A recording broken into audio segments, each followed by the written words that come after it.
How's it everybody, and thanks so much for tuning in. So today I'm sat down with Ethan, our head of content, and we're going to go through what makes a campaign successful.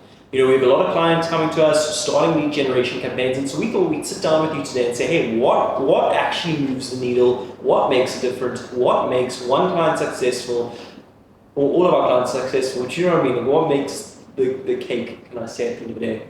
Thanks so much for joining me, Ethan. No problem. So, in your opinion, what's the biggest one thing that makes a campaign do really well or doesn't? Get right to the like. So the main thing would be having a good offer.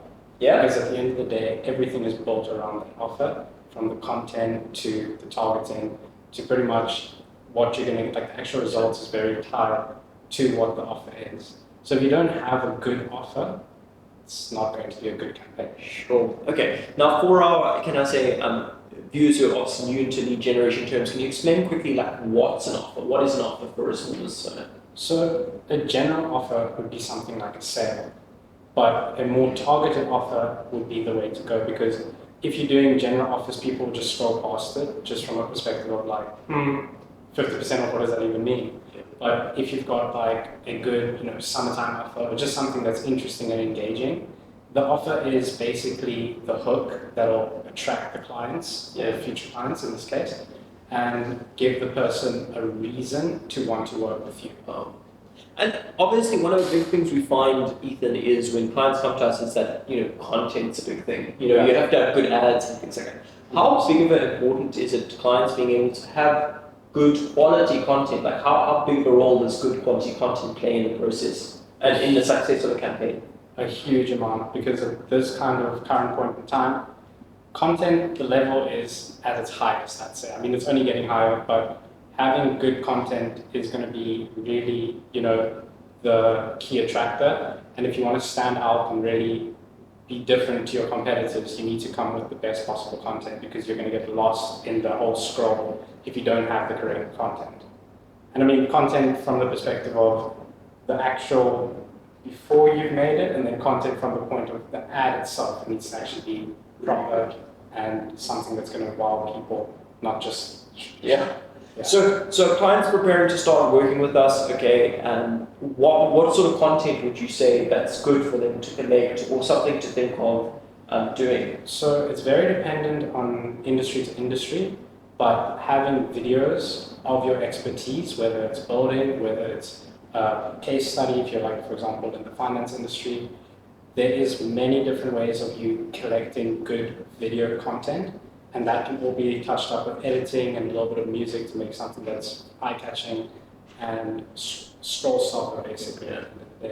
So I'd say video content is top, and then if you don't have the time to do videos, you can always have good photos, and even if it's a photo of a past client or past project, that's really, really good, because that'll spark interest in somebody who might be looking for your particular service.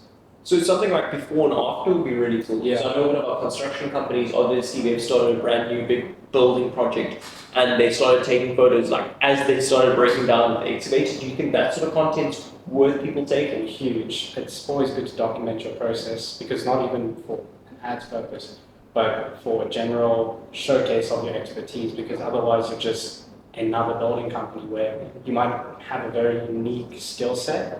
Like, if you like from that construction example, we're talking about from rubble to an entire home, or in their case, they even had that one where they had built up in the township area.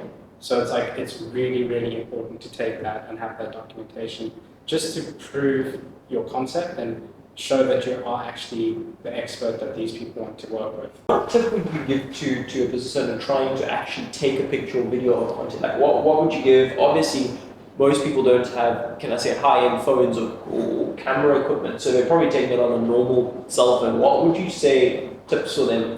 Let's take your construction example. You're walking around a building site now to take some update pictures of where you are and something that you could use from Optic. What tips would you give them on taking that footage?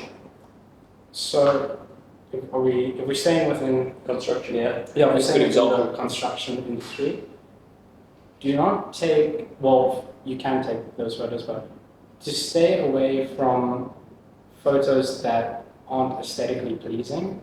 I understand in some cases, you know, you need to take a photo for your own record and stuff, but that isn't the stuff that's going to really work. So if you could have potentially your team at work, that's a really cool one to show everybody doing their thing rather than burst pipe, the thing that you're going to fix. That makes sense. So it is really cool when in the construction industry you can get like top-down shots if possible. It's obviously not the easiest thing to do, but I'd say having a good landscape photo of your team at work with decent lighting, even if you have to take it from the outside looking in, that would be the best possible content to have. It would just be to try and think of what would you want to see rather than what would be the most technical and most, you know, in the field. It would be like, what would you want to see?